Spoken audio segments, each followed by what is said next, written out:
ការងាររាល់ថ្ងៃហ្នឹងរវល់មិនតែរវល់គ្មានពេលសម្រាប់ឯងចំណាយតែអំណុលកាន់តែកើនឡើងមួយឆ្នាំកើនឡើងតិចមួយឆ្នាំកើនឡើងតិចមិនដឹងថាថ្ងៃណាបានចប់ទេតើបងប្អូនប្រមាណនេះដែលមានការរវល់រត់តែពេលសម្រាប់មិនបានទាល់តែសោះដូចភរិយារបស់ខ្ញុំនិយាយហើយបំណុលវិញកាន់តែធំពីមួយឆ្នាំទៅមួយឆ្នាំជំពាក់គេកាន់តែច្រើនដំបូងឡើយមិនតិចទេតែឥឡូវហ្នឹងបំណុលច្រើនមែនតើបាទហើយការខំប្រឹងប្រែងនោះប្រឹងប្រែងហើយរវល់ពេកតែនៅតែមិនដឹងថាចេញច្រកណាអញ្ចឹងបើសិនជាបងប្អូនកំពុងតែជួបបញ្ហាទាំងអស់នេះសូមធ្វើការខមមិនប្រាប់ខ្ញុំផងដើម្បីខ្ញុំតាក់ទងទៅយើងនិយាយអំពីដំណើរការក្នុងការដោះបំណុលតែម្ដងបាទអូខេបងប្អូនអញ្ចឹងមុននឹងចូលទៅសាច់រឿងប្រធានបទរបស់យើងខ្ញុំសូមការអនុញ្ញាតនិយាយអំពីប្រវត្តិរបស់ខ្ញុំខ្លះៗសម្រាប់បងប្អូនដែលមិនទាន់ធ្លាប់ស្គាល់ខ្ញុំបាទឈ្មោះមានសវុតខ្ញុំឈ្មោះសរិទ្ធបាទពួកយើងធ្លាប់ជាប់បំណុល$40000ធ្លាប់ជាប់គាំង5ឆ្នាំបាទហើយការដំបូងឡើយហ្នឹងគឺយើងទៅធ្វើលក់ម៉ាស៊ីនត្រជាក់នៅគល់ស្ពានព្រៃសំរោងកែងកាក់ក្បាលក្រហមបាទម្លងពេលនោះគឺយើងខ្ចីគេ5000ទៅធ្វើអាជីវកម្មនៅទីនោះប៉ុន្តែជាអកុសលបរាជ័យដើរបានតែមួយឆ្នាំទេព្រោះយើងបិទកន្លែងហ្នឹងទៅវិញអញ្ចឹងអំឡុងពីឆ្នាំ2015នេះយើងបិទអាជីវកម្មហើយយើងបានប្រឹងប្រែងប្រកបមុខរបរជាច្រើននៅឆ្នាំ2019យើងកាំងខ្លាំងដល់ថ្នាក់រត់ចោលស្រុក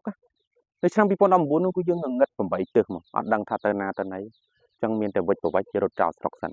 ដើម្បីគេចពីបញ្ហាបំណុលហើយគិតថាទៅធ្វើជាពលករនៅក្នុងប្រទេសថៃហ្នឹងថាបានដំណោះស្រាយតែជាអកុសលអាទៅហ្នឹងវេទនាមិនដូចអ្វីដែលយើងគិតពីខ្មែរទៅទេអញ្ចឹងក៏យើងត្រឡប់មកវិញនៅពេលដែលយើងត្រឡប់មកវិញក៏យើងទទួលបានការប្រឹក្សាជាមួយនឹងដុកទ័របំណុលគឺលោកគ្រូសៀសុផលបាទអញ្ចឹងលោកគ្រូសៀសុផលជួយដោះបំណុល$40000ហ្នឹងដោយប្រើពេលតែមួយខែទេមិនត្រឹមតែប៉ុណ្ណឹងជួយជំរុញទឹកចិត្តយើងឲ្យធ្វើជាវគ្គសិក្សាធ្វើជាសភៅចែកចាយទៅដល់បងប្អូនជាច្រើនមានមនុស្សជាច្រើនដែលជាប់គាំងដូចយើងមកយករូបមន្តក្បួនទាំងអស់ហ្នឹងយកទៅមើលយកទៅធ្វើហើយក៏ទទួលបានដំណោះស្រាយបើសិនជាបងប្អូនចង់ឃើញច្បាស់ចុចចូលទៅ link Telegram មួយស្ដាប់សម្ដីរបស់ពួកគាត់ពិតៗតែពួកគាត់សប្បាយចិត្តមុននឹងពីជាប់គាំងពេលដែលគាត់បានឃើញពីរឿងទាំងអស់នោះគាត់ចែករំលែកបាទអញ្ចឹងបងប្អូនចង់ឃើញសូមបងប្អូនចូលស្ដាប់នៅក្នុងក្រុម Telegram បាទអូខេបងប្អូនអញ្ចឹងត្រឡប់មកសាច់រឿងប្រធានបទរបស់យើងវិញដែលនិយាយអំពីរវល់រហូតតែពេលសម្រាប់មិនបានទាល់តែសោះមិនថាថ្ងៃសៅរ៍មិនថាថ្ងៃអាទិត្យទេមិនថាថ្ងៃបុណ្យមិនថាថ្ងៃបុណ្យទានធំដុំក៏នៅតែគ្មានពេលសម្រាប់បាទមួយថានិយាយពីថាទៅការគេទៅកម្មវិធីអីផ្សេងនៅតែរវល់អាការងារហ្នឹងទៀតបាទក្នុងទូរស័ព្ទហ្នឹងរោបាទចង់បែកទូរស័ព្ទហើយបាទនេះគឺជាចំណុចមួយដែរខ្ញុំធ្លាប់ជួបដែរបាទហើយសម្រាប់ពីបំណុលវិញពីមួយឆ្នាំទៅមួយឆ្នាំជំពាក់គេកាន់តែច្រើនបាទអញ្ចឹងសំណួរសួរថាតើយើងគួរធ្វើយ៉ាងម៉េចនៅពេលដែលស្ថានភាពបែបហ្នឹងបាទយើងបន្តរវល់អញ្ចឹងទៀតឬក៏យើងបន្តក្នុងការដោះស្រាយបាទខ្ញុំមានសាច់រឿងមួយក្នុងការផ្សារភ្ជាប់ខ្ញុំលើករឿងមួយឲ្យបងប្អូនពិចារណាហើយបងប្អូនជាអ្នកសម្រេចចិត្តចោះបាទខ្ញុំឧទាហរណ៍មួយស្ថានភាពរឿងមួយនោះគឺជារឿងដែលយើងទៅពពៀនព្រៃនៅភ្នំហើយក៏ត្រូវនឹងគេបាញ់មកព្រួញត្រូវព្រួញចំបេះដូងបាទអញ្ចឹងសំណួរសួរថាពេលដែលគេបាញ់ត្រូវយើងមកព្រួញតើយើងរត់ទៅតាមសងសឹកអ្នកបាញ់យើងឬក៏យើងត្រឡប់មកផ្ទះវិញព្យាបាលជំងឺដែលយើងត្រូវគេបាញ់ហ្នឹងដកព្រួញចេញហ្នឹងបាទអញ្ចឹងបងប្អូនអាចឆ្លើយបានណាបាទអញ្ចឹងជំរាបមានមនុស្សជាច្រើននៅពេលដែលជួបខ្ញុំលើករឿងហ្នឹងទៅគាត់ថាសវុតថាខ្ញុំបាត់អាចទៅសងសឹកបានទេបើសិនជាខ្ញុំទៅសងសឹកខ្ញុំប្រកាសជាគឺបាត់បង់អាយុជីវិតបាទអញ្ចឹងគឺពិបាកណាស់អញ្ចឹងខ្ញុំសម្រេចចិត្តមកព្យាបាលដើម្បីមានជីវិតជាមួយនឹងក្រុមគ្រួសាររបស់ខ្ញុំវិញធ្វើម៉េចយើងផ្លត់ស្នីតគេបាញ់ហើយអញ្ចឹងយើងមានតែរត់មកព្យាបាលជំងឺអញ្ចឹងនៅពេលដែលខ្ញុំលើកស្អីរឿងអញ្ចឹងទៅ